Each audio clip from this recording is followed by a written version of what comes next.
So we are living through the hottest summer, not just of our lifetimes, for probably the last 100,000 years or so, as best as we can tell. And every day brings some new, near biblical level event. We just had the Maui fires last week, devastating.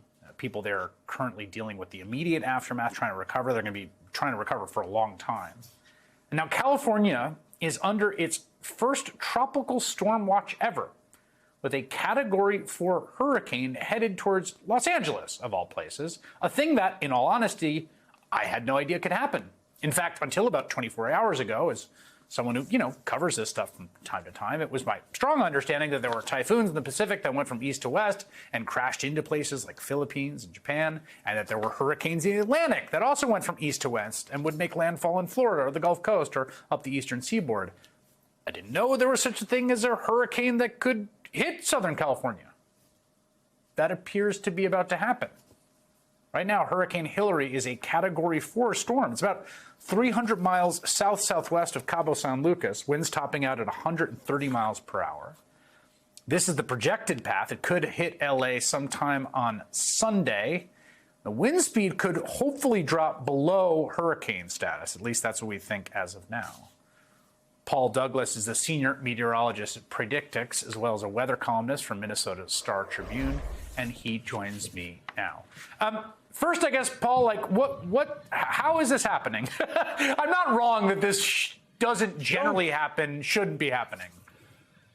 It is surreal, even for meteorologists. I mean, usually the water temperatures in the Pacific Coast are too chilly to support tropical systems, hurricanes. The warmer the water, the greater the potential for intensification. But with upwelling, trade winds coming in, west winds coming in off the Pacific, it usually brings the colder water to the surface off the coast of LA, and that really prevents these storms from intensifying. But as you just mentioned, water temperatures worldwide off the scale. Air temperatures this summer have been off the scale. Antarctic sea ice loss off the scale. All these things, and we have a developing El Nino, so the water unusually warm right now off Baja, Mexico. And this thing is a big deal, and it's going to come ashore probably near Tijuana or San Diego as a strong tropical storm, winds 50, 60, 70 miles an hour, at least in gusts. The primary threat, though, Chris, is going to be biblical rains, 5-10 inches, Palm Springs, east of San Diego, some of the eastern suburbs now of Los Angeles under a high threat of extreme flooding, including Riverside, San Bernardino, the Inland Empire. 3.5 million people under the gun. And the primary concern is midday Sunday to midday Monday, when the flooding threat is going to be off the scale. Some flooding in downtown LA and San Diego. I think the worst of it staying just east. But Las Vegas could also see 5, 6, 8 inches of rain. 1 to 2 years worth of rain, Chris, in 1 to 2 days. And that's going to cause problems. Yeah, that's one of the things that I've been learning covering all this. And again, you're sort of learning every day because new stuff is happening, is just we saw this Hurricane Harvey in Houston and how brutal that, it wasn't the wind there. It was the amount of water dumped into that metro area and what that did. And we just see it in other places where, if enough rain falls, right, it just can't be absorbed. It's got to all go somewhere.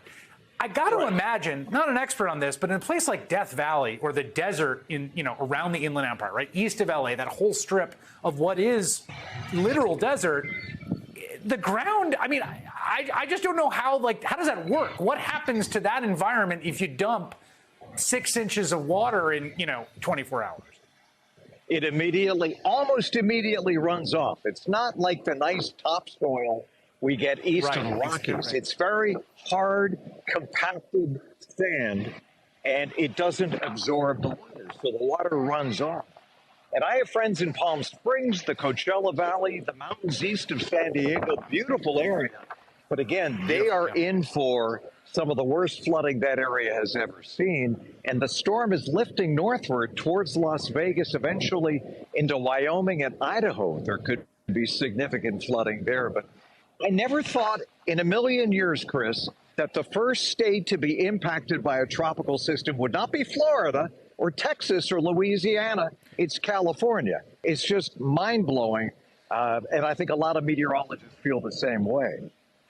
Yeah, let's go. So let's go back to circle back to that original point you made, because I just want to make sure I'm parsing it. So the Atlantic tends to be warmer than the Pacific, my understanding is, and that band of warm water is where those tropical storms develop. They go east to west, and then depending on what happens, they'll go into the Gulf. They'll hit Florida. They'll go up the eastern seaboard.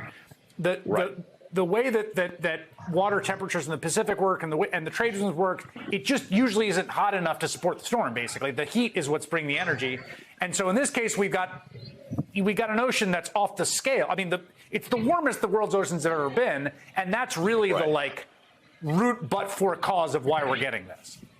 That's the gasoline being poured on the flames right now. Unusually warm water in the equatorial Pacific. You really have a combination of factors. It's not just one thing. It's a developing El Nino, could be a super El Nino, the biggest since 97, 98, that warm stain of water in the equatorial Pacific. You also have warming, right?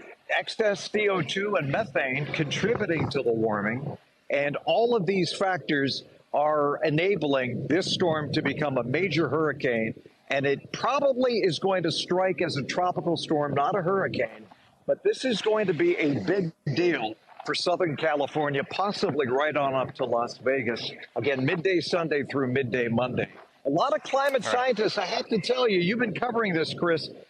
The way this year is turning out, they are concerned. Many of them are scared. Things seem to be happening faster than the climate models were predicting 10 years ago.